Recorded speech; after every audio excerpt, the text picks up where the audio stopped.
बाणी कबीर साहब जी।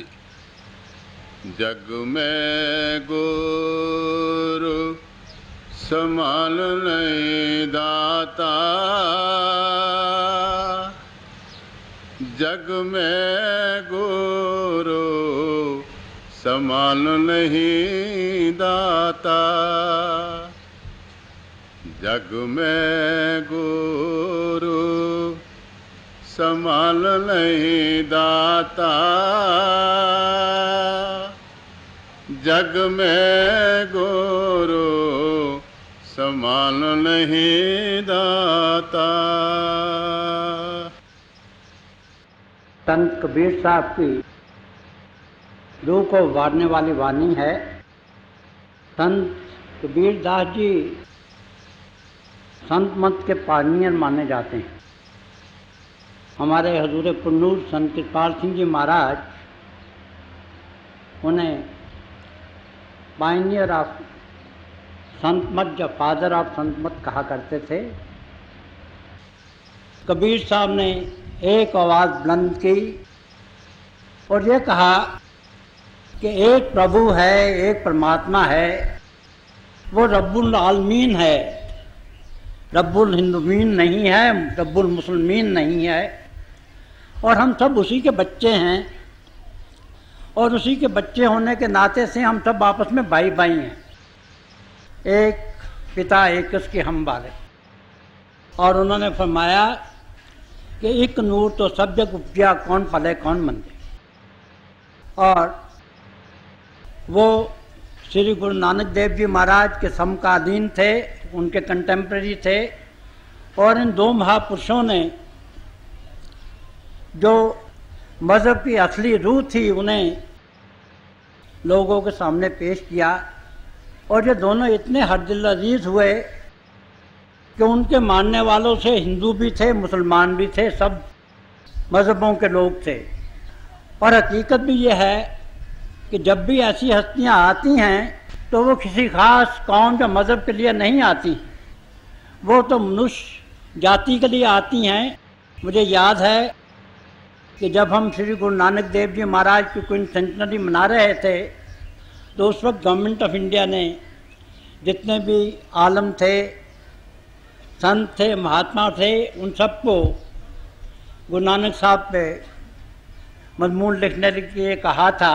और उन्होंने हमारे हजूर पुन्नूर संत कृपाल सिंह जी महाराज को भी रिक्वेस्ट की थी।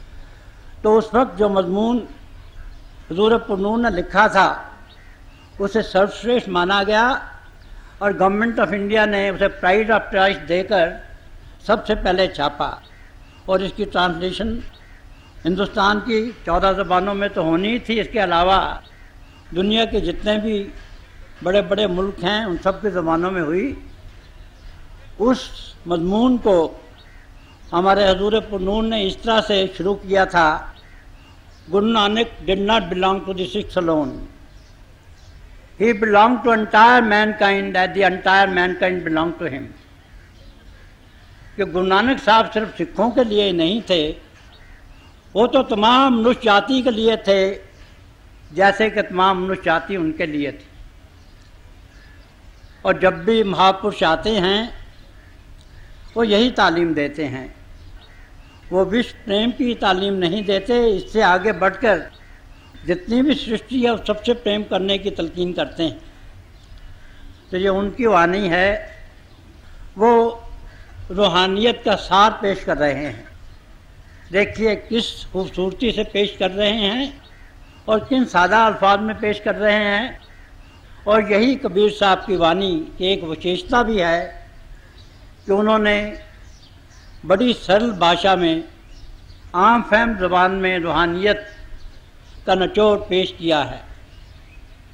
अगर हम ये चाहें कि रूहानियत को एक लफ्ज़ में बयान करें तो वो लफ्ज़ है गुरु, वो लफ्ज़ है मुर्शद, वो लफ्ज़ है मास्टर।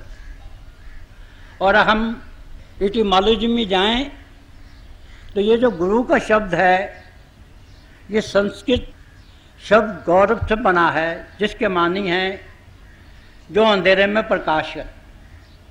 और जब भी ऐसी हस्तियाँ आती हैं तो जैसा कि हमारे वेदों में कहा है, वो हमें अंधेरे से प्रकाश की तरफ ले जाती हैं, असत से सत्य की तरफ ले जाती।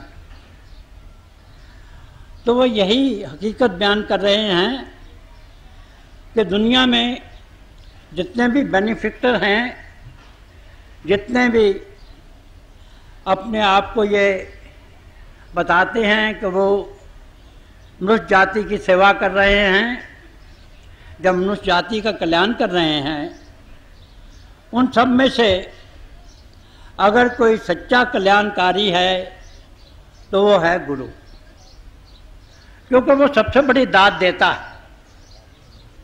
और इस शब्द में वो ये बता रहे हैं कि गुरु कौन होता है और वो हमें क्या नेमत देता है। जो गुरु होता है असल में वो जीता जाता परमात्मा होता है। यहाँ दो स्कूल्स ऑफ थॉट हैं। एक स्कूल ऑफ थॉट तो ये कहता है कि nobody has seen God in his absolute form and nobody will see him in that form, कि प्रभु को उसकी असली हालत में किसी ने नहीं देखा और कोई असली हालत में उसे देखेगा भी नहीं। और ये भी सत्य है। जो दोनों स्कूल ऑफ थॉट जो कहते हैं, इसमें हमें एपरेंट डिस्पैरिटी दिखाई देती है, पैराडॉक्स मालूम होता है, मगर दोनों की असलियत एक है। क्योंकि जो आखिरी मुकाम है जहाँ जाके हमारी आत्मा और परमात्मा का मिलाप होता है, वो तो लय होने का मकाम है। तो वहाँ पहुंचकर कौन देखेगा और किसे? वहाँ जो महबूब होता है वहाँ वो तो आशिक बन जाता है, जो आशिक है महबूब बन जाता है। वहाँ जाके आत्मा और परमात्मा एकमिक हो जाते हैं। तो वो ऐसा मुकाम है कि जाके ये कहना कि आत्मा ने प्रभु को देख लिया है, ये भी मुश्किल है। मगर जो दूसरा स्कूल ऑफ थॉट है वो ये कहता है कि नानक का पातशाह दिसे ज़ाहिरा। और इसी तरह से क्राइस्ट ने कहा है बिहोल्ड द लॉर्ड। और एक सूफी ने कहा है कि मन खुदारा आशकारा दीदाम दर सूरते इंसान खुदारा दीदाम, कि मैंने प्रभु को ज़ाहिरा ज़हूर देखा है और इंसान के जामे में मैंने खुदा को देखा। और इसी तरह से बाकी सूफी भी इसी बात को अपने अपने अंदाज में कहते रहे हैं। जब शरीयत का दौर दौरा होता है तो वो दबे अल्फाज में कहते हैं, जैसे एक सूफी ने कहा है कि बंदगान खुदा खुदा न बाशिंद, लेकिन जो खुदा जुदा न बाशिंद, कि जो बंदगान खुदा होते हैं वो खुदा तो नहीं होते हैं, लेकिन वो खुदा से जुदा भी नहीं होते हैं। तो ये बात तो एक है, कहने का जो अंदाज है वो जुदा गाना। तो इसी तरह से हजरत बुल्ले शाह ने कहा कि मौला आदमी बनाया, और हमारे पांचवी पातशाही ने कहा कि हरजो नाम पढ़ो रामदास, कि जो हरि का नाम है वही सतगुरु रामदास जी पढ़ गया। तो जब भी ऐसी हस्तियाँ आती हैं वो प्रभु रूप होती हैं, वो तो जिंदा जावेद खुदा होती हैं। और उनका एक ही मिशन होता है कि जो रूहें प्रभु से जब से ये संसार बना है जुदा हुई हैं और उसके फिराक में वो तड़प नहीं हैं, बिलक रही हैं, सिसक नहीं हैं, उन्हें वापस जाके प्रभु से मिला दे। और महापुरुष हमें यही बताते चले आए हैं कि ये जो इंसानी जन्म है ये सबसे ऊंचा जन्म है। इसे हम नर नारायणी देह कहते हैं, इसे हम अशरफुल मखलूकात कहते हैं, इसे हम crown and roof of creation कहते हैं। बात एक ही है, क्योंकि इसी जन्म में हमारी आत्मा का और परमात्मा का मिलाप होता है। और किसी जन्म में ये नेमत हमें नसीब नहीं हो सकती है। और हमारे ग्रंथों में यहाँ तक आया है कि जब इंसान को पैदा किया गया तो फरिश्तों को भी जो हुक्म सादर हुआ तो इंसान को सजदा करें। क्योंकि अगर फरिश्तों को, देवी देवताओं को भी ये मकसूद हो कि वो प्रभु से मिल जाएं, प्रभु से एकमित हो जाएं, तो उन्हें भी इंसान का चोला धारण करना पड़ता है।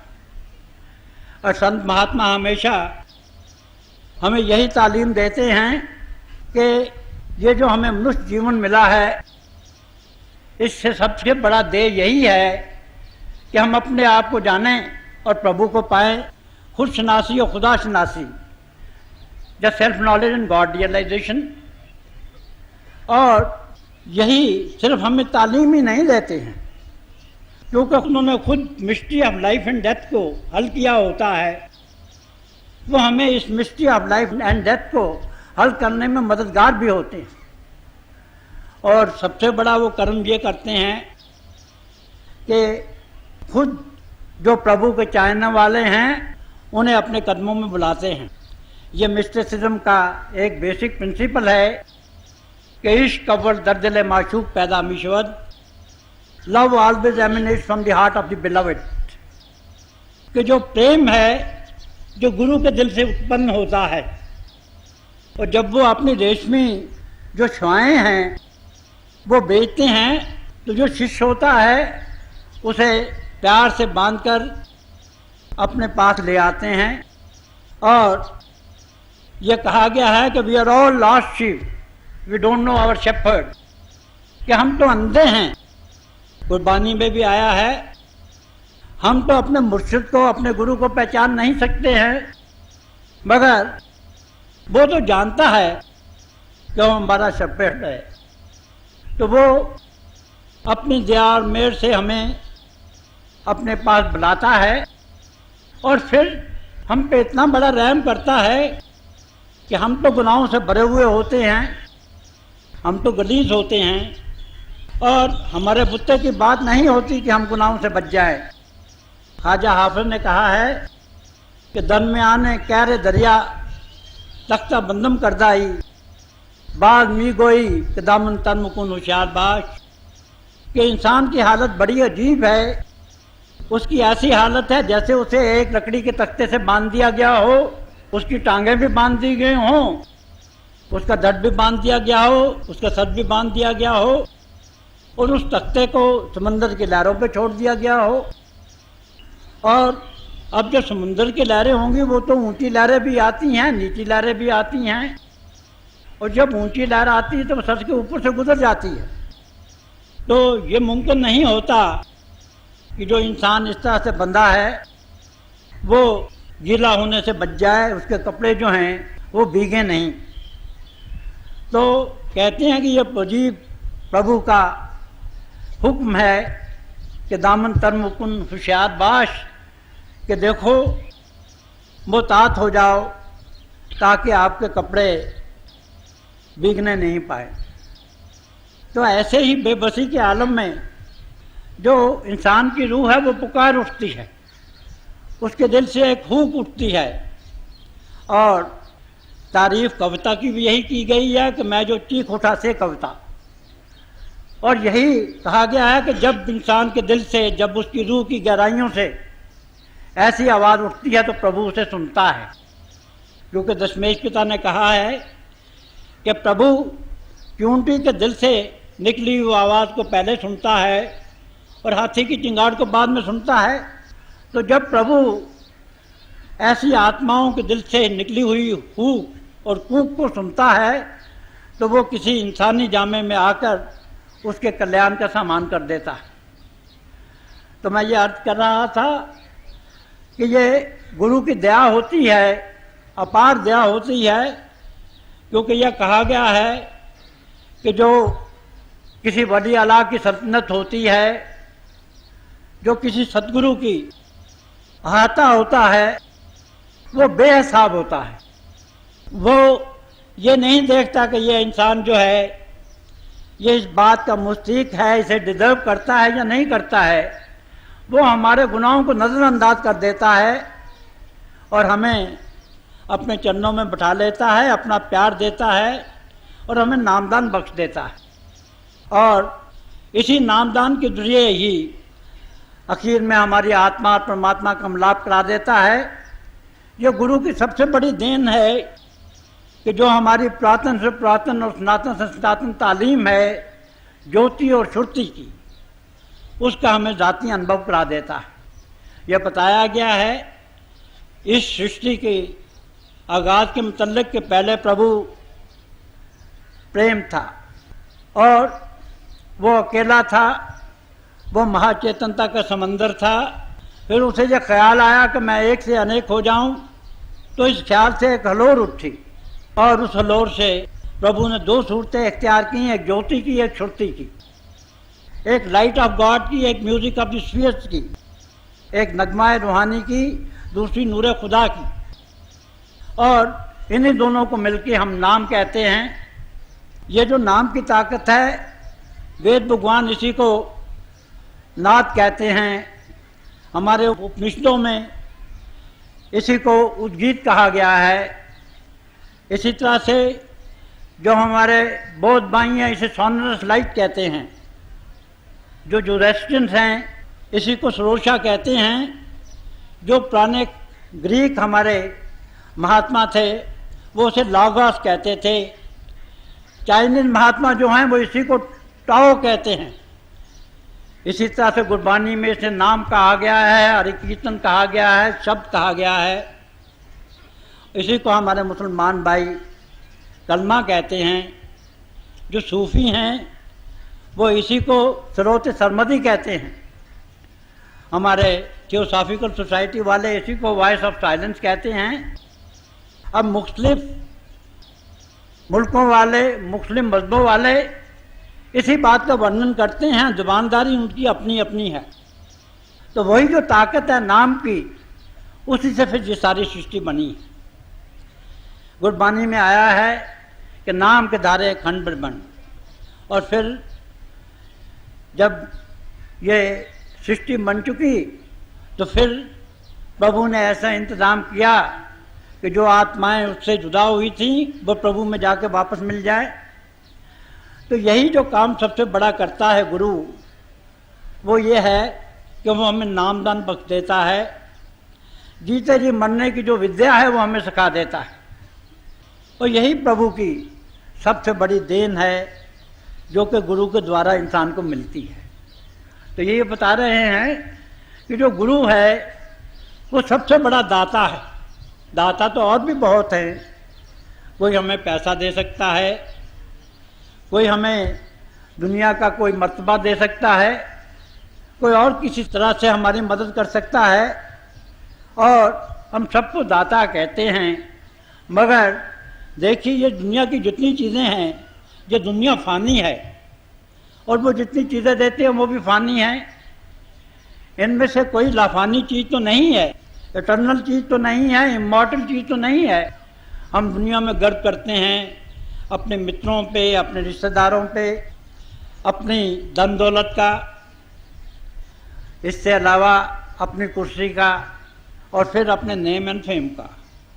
मगर हमने अक्सर देखा है कि जब तक जो किस्मत है वो हमारा साथ देती है, जो हमारे दोस्त हैं, मित्र हैं, हमारे इर्द गिर्द मस्ताना वार घूमते हैं, कहते हैं कि अगर आपका पसीना टपका तो हम अपना लहू टपका देंगे।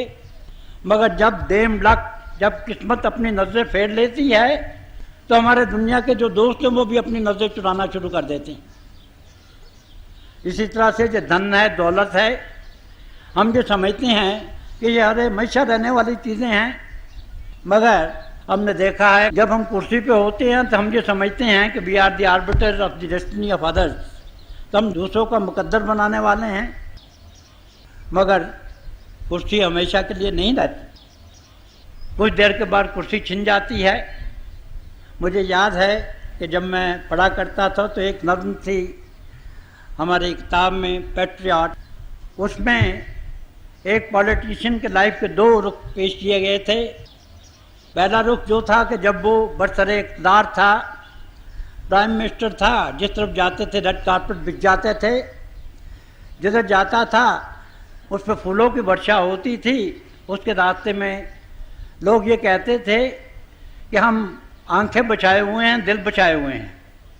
मगर उसका दूसरा रुख पेश किया गया है कुछ साल के बाद कि जब वो अपनी कुर्सी से उतर चुका है, अब वो उसी रास्ते से जा रहा है, ना कहीं रेड कारपेट है, ना कोई उसके जो चापलूस बात थे वो उसके इर्द गिर्द हैं। अब लोग हर तरफ से उस पर ताने कस रहे हैं, उसको क्रिटिसाइज कर रहे हैं, और जहाँ उसे फूलों सी वर्षा से सच से पाँव तक डाम दिया जाता था, उसकी जगह से कुछ आदमी उसे पत्थर भी मार रहे हैं। और यही हालत है हमारे नेम एंड फेम। बारहा ये देखा गया है कि वो लोग जो कि अपनी नामवरी के लिहाज से बहुत मशहूर होते हैं, जब नॉमिनी का पीरियड आता है तो वही लोग अपने मुंह को छुपाते हैं। फोटोग्राफर उनकी फ़ोटो लेना चाहते हैं तो अपने चेहरे को वो रुमाल से ढांप लेते हैं। तो ये जो दुनिया है ये सारी फ़ानी है, और ये जो हकीकत है ये हम पे वाज़ा नहीं होती है। हम तो समझते हैं कि ये जो दुनिया है ये सच है, हम ये समझते हैं कि ये जो जीना है हमारा ज़ायरा ये सच है, और मरना जो है वो झूठ है।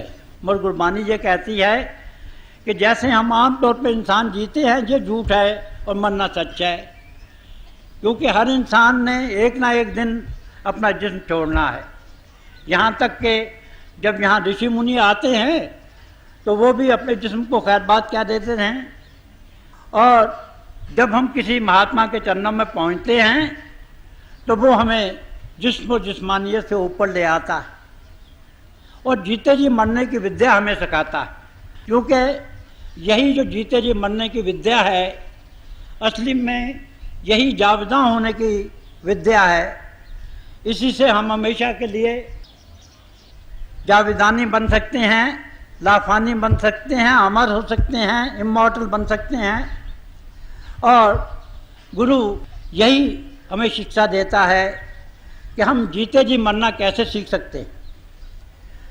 और अगर यही विद्या हमको आ जाए तो फिर हमें मरने का कोई डर नहीं रहता है, क्योंकि जो एक संत महात्मा होता है वो तो दिन में कई बार जीता है, कई बार मरता है। हमारे मुर्शिद आज़म हजूर बाबा सावन सिंह जी महाराज एक बड़ी खूबसूरत मिसाल दिया करते थे। वो ये कहा करते थे कि एक कैद खाना है, कैद खाने में जो कैदी हैं उनकी बुरी हालत होती है।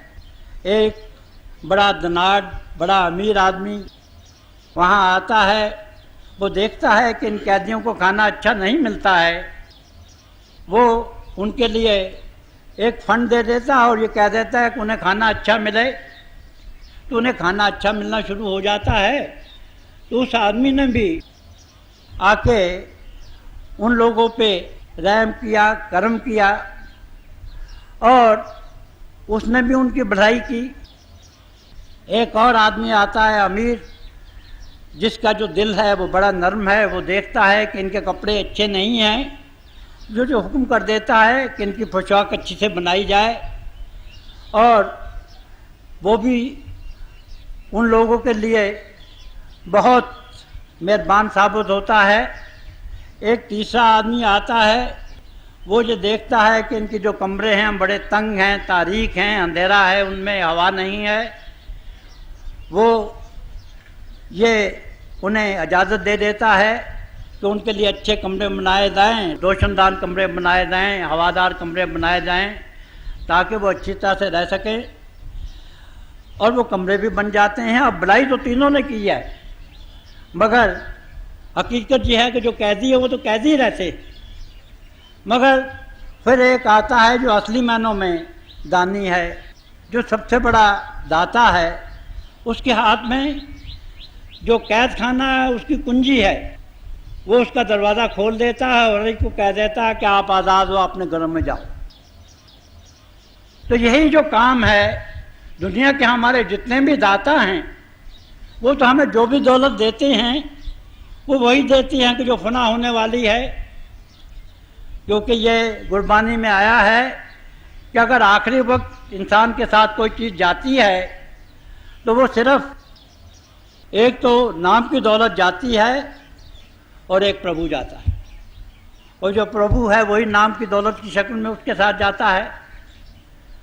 तो यही दौलत जो है जब भी संत आते हैं हमें देते हैं कि ये जो 84 लाख जिया जो उनका कैद खाना है वो इसे बचा लेते हैं और हमारी आत्मा और परमात्मा का मिलाप कर देते हैं। तो यही उनकी सबसे बड़ी बख्शिश है, यही उनका सबसे बड़ा मिशन होता है।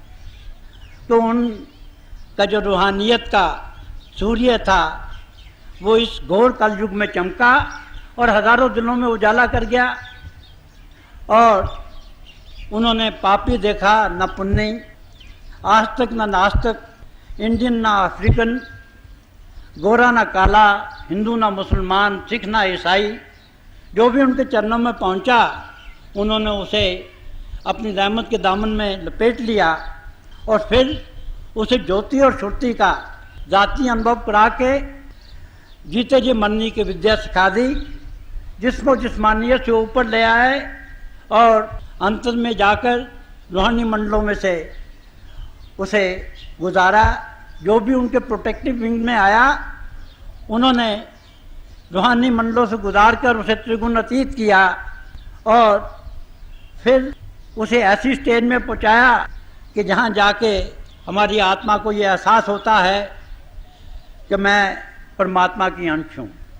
वहीं पर जाके आत्मा पुकार उठती है सोहंग। और जब हम त्रिगुण अतीत होते हैं तो उसी वक्त हमें जाके असल मानों में हमारी जो आत्मा है उसका पता चलता है।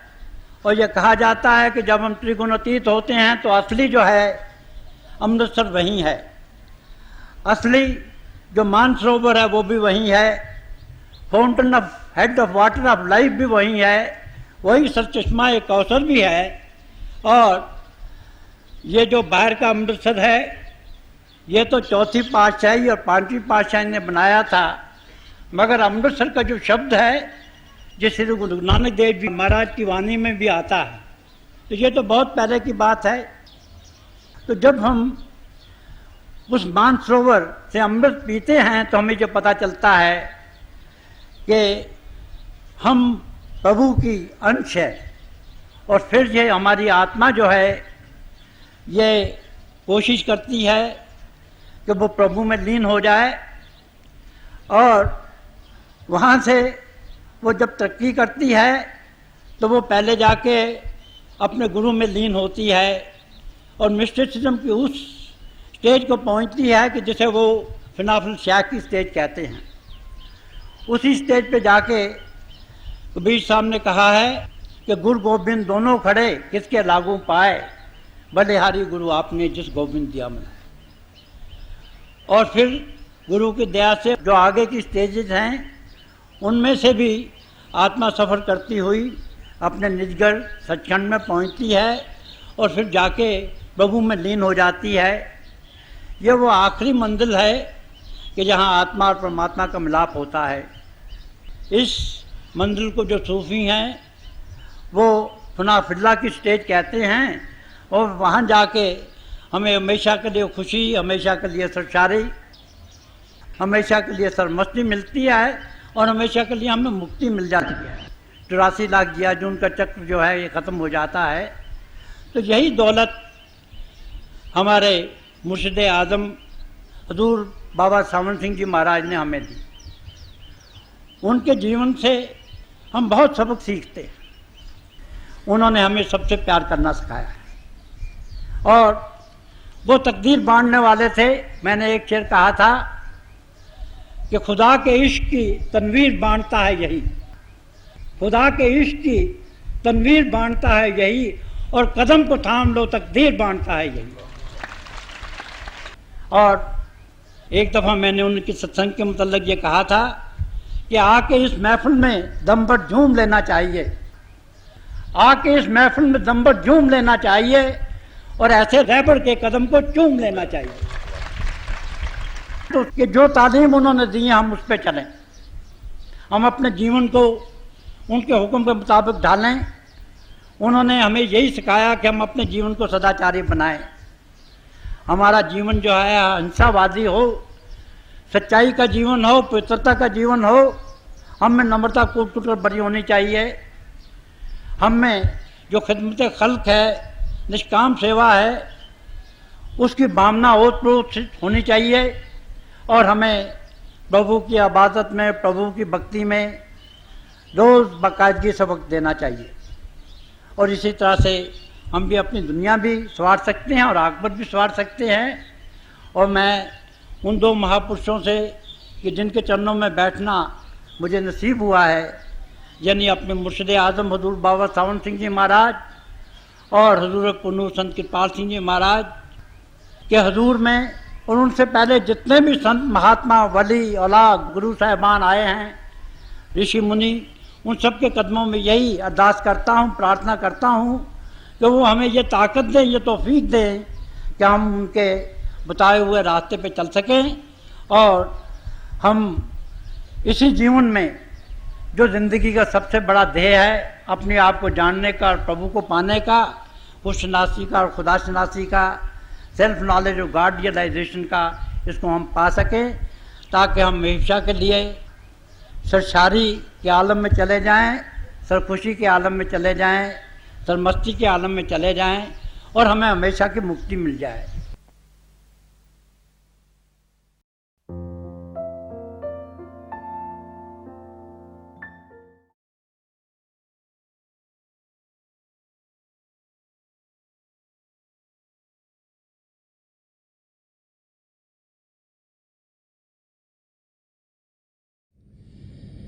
प्यारे भाई और बहनों, हम सब बड़े खुशकिस्मत हैं कि हमें दियारपुर संत दर्शन सिंह जी महाराज के दिव्य वचन सुनने को मिले। जो भी उनसे मिला उसने यही अनुभव किया कि संत दर्शन सिंह जी महाराज ने उनसे सबसे ज़्यादा प्रेम किया। वो बार बार समझाते थे कि प्रभु प्रेम के महासागर हैं, हमारी आत्मा उनका अंश होने के नाते प्रेम से भरपूर है और प्रभु के प्रेम के ज़रिए ही हम अपनी आत्मा का मिलाप परमात्मा से करवा सकते हैं। तो प्रभु का प्रेम हम सबके भीतर चल रहा है, शब्द के ज़रिए हम उसके साथ जुड़ते हैं। शब्द जिसके दो रूप हैं, ज्योति और श्रुति। तो थोड़ी देर के लिए आप सब प्रभु की ज्योत के दर्शन के लिए बैठ जाइएगा। आप जहाँ भी बैठे आराम से बैठेगा, अपनी आंखें बंद कर लीजिएगा और जो आपके आई बॉल्स हैं, आँखों के डले सीधे सामने होने चाहिए, जैसे कि आप 8 या 10 इंच अपने सामने फोकस हों। आंखें बंद करते ही वो भाई बहन जिन्हें नाम की देन मिली, आप सिमरन कीजिएगा। और जो भाई बहन नए हैं वो पिता परमेश्वर के किसी भी नाम का जाप कर सकते हैं। जाप मन ही मन करना है, ऊंचा नहीं दोहराना। आपके सामने रोशनी के चिन्ह दिखेंगे, बड़े ध्यान से जो भी नज़ारे दिखते हैं उसे ध्यान से देखिएगा और आप देखेंगे कि दिन ब दिन जैसे जैसे आप अभ्यास करते चल जाएंगे, आपको अंदर में प्रभु की ज्योति, आसमान, सितारे, चंद्रमा, सूर्य और बहुत से नज़ारे देखने को मिलेंगे। जब हम इन नज़ारों को देखते हैं तो हमें शांति मिलती है, प्रभु के प्रेम का अनुभव होता है और हम अपनी मंजिल की ओर बढ़ना शुरू कर देते हैं। थोड़ी देर में मैं आपको इस अभ्यास से उठाऊंगा और मेरी शुभकामनाएं आप सबके साथ हैं।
छोड़ दीजिए जी, प्लीज़ लीव ऑफ।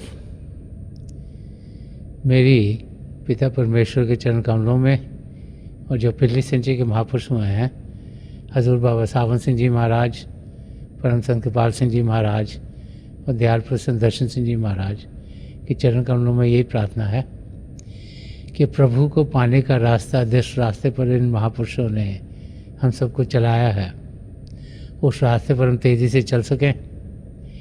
इन महापुरुषों की दया कृपा हम सब पर बनी रहे ताकि हम अपनी मंजिल को बहुत ही जल्दी पा लें।